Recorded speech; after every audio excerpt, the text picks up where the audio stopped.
సన్నాహాల్లో భాగంగా ఈ నియోజకవర్గంలో ఉన్న 17 వార్డులోని కూడా మా కార్పొరేటర్స్, వార్డు అధ్యక్షులు, నాయకులు అందరూ కూడా ఎన్నికలకు సంబంధించి ప్రతి వార్డులోని కూడా వార్డు స్థాయిలో పోల్ మేనేజ్మెంట్ కోసం వార్డు కార్యాలయాన్ని ప్రారంభించడం జరిగింది.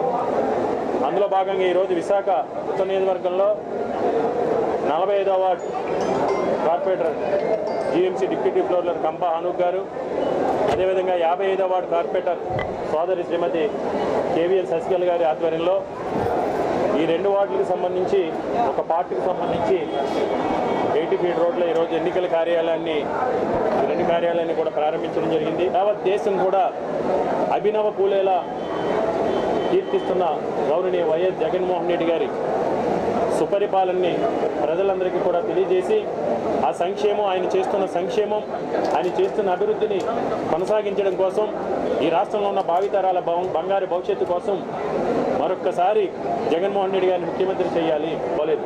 ఈరోజు మా విశాఖ ఉత్తర నియోజకవర్గంలో ఈరోజు ఉత్తరాంధ్ర ప్రాంతానికి చంద్రబాబు నాయుడికి దత్తపుత్రుడిగా చెప్పుకునే బీజేపీ అభ్యర్థి ఈరోజు ఆయనకి ఎప్పుడు కూడా ఒత్తాసు పలుకుతూ ఉంటాడు. నాపై పోటీ చేస్తున్న బీజేపీ అభ్యర్థికి ఓ జెండా లేదు, ఓ ఎజెండా లేదు. పండువ ఏమో బీజేపీ పార్టీది, మాట్లాడే మాటలేమో తెలుగుదేశం పార్టీది. గత 2 నెలల క్రితం వరకు నాకు ఏ పార్టీ అయినా పర్లేదు, తెలుగుదేశం అయినా పర్లేదు, బీజేపీ అని పోటీ నుంచి అయినా పోటీ చేస్తానని స్వయంగా తెలుగుదేశం కార్యకర్తలకి, బీజేపీ కార్యకర్తలకి చెప్పిన సందర్భం. ఇదా రాజకీయాల్లో నైతికత? యువత యువకుల ఆత్మగౌరవాన్ని, ఆత్మాభిమానాన్ని, ఉత్తరాంధ్ర ప్రాంత మహిళల యొక్క ఆత్మాభిమానాన్ని, ఆత్మగౌరవాన్ని కూడా ఈరోజు ప్రశ్నార్థకం చేసింది చంద్రబాబు నాయుడు బీజేపీ పార్టీ. ఈ ప్రాంత ఆత్మాభిమానాన్ని, ఆత్మగౌరవాన్ని కూడా కాపాడుకోవాలనుకుంటే విశాఖ ఉత్తర నియోజకవర్గంలో పోటీ చేస్తున్న బీజేపీ అభ్యర్థిని చిత్తుగా ఓడించి మన ఉత్తరాంధ్ర పరిపాలనా రాజధాని యొక్క మన వాయిస్ని కూడా తెలియజేయాలని మీడియా మిత్రుల ద్వారా అందరికీ కూడా ఈరోజు ప్రజలందరికీ కూడా విజ్ఞప్తి